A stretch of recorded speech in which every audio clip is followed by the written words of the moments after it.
Küçük bir ada ülkesi olan İngiltere, tarih boyunca fazla kalabalık olmayan insan topluluklarının son durağı olmuştur. Bugünkü İngiltere nüfusu Keltlerin, Anglo-Saksonların, Normanların, İskandinav halklarının bir karışımıdır demek pek de yanlış olmaz. Fazla kalabalık bir nüfusu barındırmayan İngiltere, 13. yüzyılda veba salgınında nüfusunun yarısını kaybetmiştir. Hatta sömürge yarışına dahi çok geriden başlamıştır. Öyle ki 1588 yılında Amerika kıtasından gelen altınlarla büyük bir zenginliğe kavuşmuş olan İspanya, İngiltere'yi işgal için büyük bir donanma gönderecekken Akdeniz'de artan Osmanlı baskısından ötürü istilayı hiç başlatamamış ve İngiltere şans eseri bağımsızlığını korumuştur. Fakat İngiltere'yi diğer Avrupa ülkelerinden ayrı kılan bir şey vardır. 1215 yılında kralın yetkilerini kısıtlayan ve İngiltere'de demokrasiye ilk adımın atıldığı Magna Carta Anlaşması. Kralın altındaki elitler, baronlar, lordlar tarafından krala zorla imzalatılmıştı. Böylelikle istişare için bir meclis kurulması noktasında ilk adım atılmıştı. 1265 yılında kurulan parlamentoda sadece krala yakın elitler yoktu. Eşraftan insanlar, ticaret erbapları ve zanaatkarlar, farklı fikirlere sahip birçok insan yer alıyordu.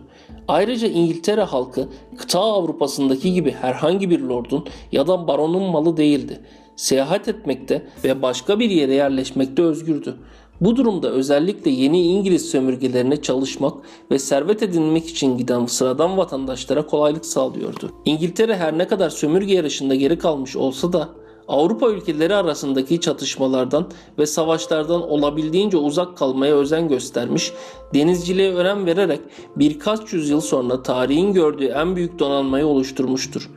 İngiltere'nin sömürgecilik anlayışı olabildiğine az kuvvet ile geniş kaynaklara sahip bölgeleri kontrol etmek, ayrıca ticari rakiplerine uygun şartlar oluştuğu takdirde saf dışı bırakmak gibi bir strateji temeline oturmuştur. Öyle ki Büyük İspanyol İmparatorluğu sömürgelerinden gelen gümüşler ve altınları bitmek bilmeyen savaşlar ve iç çekişmelerde çarçur ederken İngiltere kurduğu parlamento sayesinde tam bir mutabakatla hedeflerini gerçekleştirmiştir.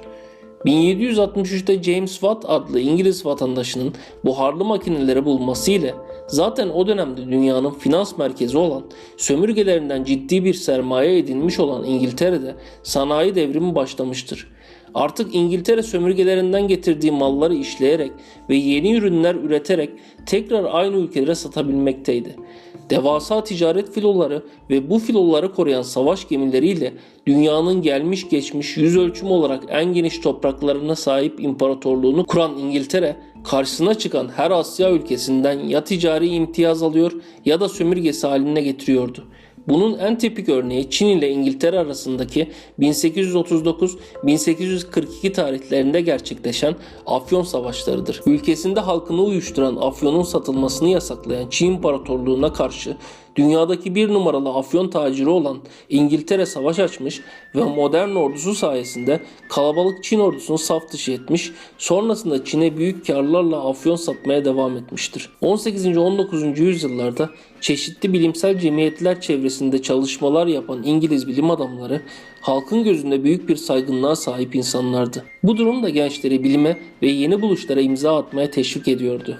Üzerinde güneş batmayan imparatorluk olarak anılan İngiltere, 20. yüzyılın başında 19. yüzyıldaki gücünü yavaş yavaş kaybetmeye başlamıştır.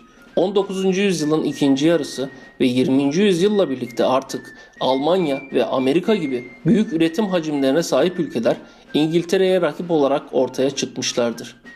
İki Dünya Savaşı sonrasında yıkıma uğrayan İngiliz ekonomisi zor bir toparlanma sürecine girmiş ve dünyadaki sömürgelerine bağımsızlık vermek zorunda kalmıştır. Fakat ekonomik açıdan bu ülkelerdeki birçok çıkarını korurken dillerini bu ülkelere benimsetmiştir.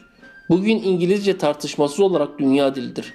Günümüzde de İngiltere minimum çaba ile maksimum kazancı sağlamaya yönelik bir görüş ile stratejik şirketlere sahiptir.